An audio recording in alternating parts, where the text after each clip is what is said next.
Skrzypek, Walter Skrzypek. And I don't know if I'm going to tell you everything about patches, but back in the 1990s, I did a couple centuries, and Pedal the Lake was one of my very first centuries. And I got a patch, and I was like, that's really awesome. Each ride I did after that had another patch. If I had to pick the favorite patch, the actual emblem that we use for our stuff, it is a cycling elk.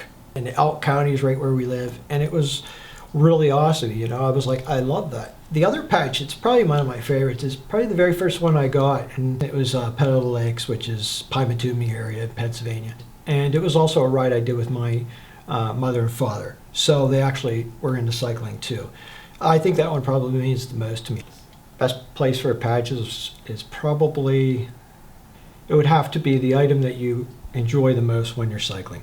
I know my wife is the automatic first place she put patches was on a new rando bag that I gave her. One of the first patches she put on there was the cycling elk, but she also she made these bizarre pinkish designs that she embroidered, and she put one of those on there. I think it's a flower. And I think that meant a lot to her because that's the bag she throws on that bicycle when she goes riding.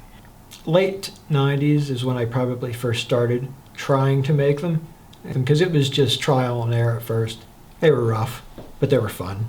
There's a couple patches out there that say Fixed Gear Hooligans, and they're spelled wrong. So I started doing 25, 50 at a time. Everybody wants something individual that says something about themselves or their group, and that's what I liked about it the most. I think they're coming to me because of the culture. I love fat bike. I love the idea of randonneuring. I love the idea of bike packing. I'm not going to make a living at patches alone. I'm not doing high quantities, and to be honest, I'm not charging people an arm and a leg, and it's because I really enjoy what I do. I'm very pleased at where I am with Ball Creek Outfitters and what we've done with our patches. I cannot say that I'm ever disappointed or that I ever regret not being able to retire on patches.